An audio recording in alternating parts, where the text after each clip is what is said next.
2. And basically the DAG, in order to do this, you need to have a wheel that is true, and I'll show you why in a second. But this is one of the most common threads on the bike to get stripped out as well. So it's important that you're careful when threading it in and you don't force it, because it can damage it. And so basically you start where the valve is. And notice that I don't push it backwards like this, because if the chain's on it, it pushes the derailleur forward. So I only ever move the wheel forward like this. On different bikes, sometimes it's more obvious why. But we start here, and we use this as our gauge. Okay, push it up, and then this little thing, this one has quite a bit of wiggle.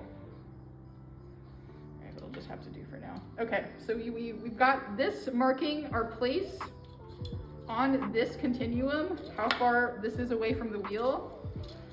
Watch what happens when we move it upwards. Look how far away it is from the wheel now. See how all this gap right here? That's how much it's bent. We want it to be the same on the top and the bottom, and on 9 o'clock and 3 o'clock. So I usually think of this as kind of like a clock, 6, 12, 9, 3. We want to check all 4 of those locations to make sure, because the derailleur hanger can actually get bent in a couple different directions. It can get a little twisted, so we got to check all those directions. Normally it just bends in, but not all the time, depending on what angle it gets hit from. And you literally, I usually move this down because this will need to go further into the wheel than the rim will allow it. You literally just grab it, wail on it a little bit, and then you bring it up to check it. Pretty close, may have overdone it a little bit, so we're gonna start back at 6. And we're gonna take another measurement at 6, because when you change the 12 o'clock measurement, it's gonna measure differently at 6 no matter what. Okay, 6, 12, yeah, I overdid it a little bit.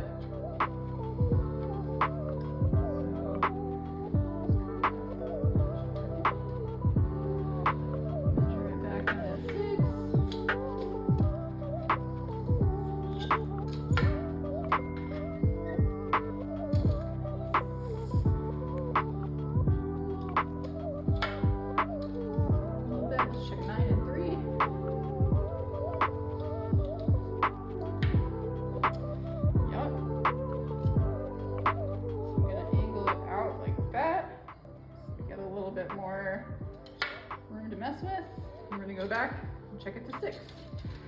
6 o'clock is like zeroing it out, because every time you change 12 or 9 or 3, you're also changing 6, so you got to go and remeasure again. I usually get 12 and 6 about right. Let's go back to 9, but I can tell 9 is kind of messed up.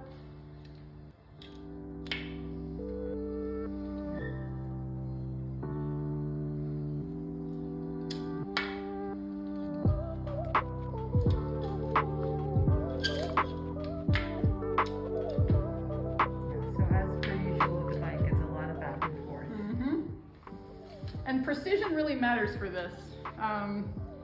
It can be just like a little bit off and you can't really tell with your eyeballs, but when you put the gauge on it and it's messed up, you're gonna notice it with your shifting. It's getting a lot better, we're almost there. Okay.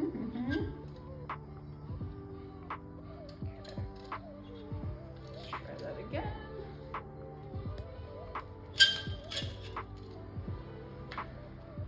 And if your wheel was out of true and you weren't using a constant position, it might actually affect how the gauge was reading. So it's important to have your wheel true before doing this operation.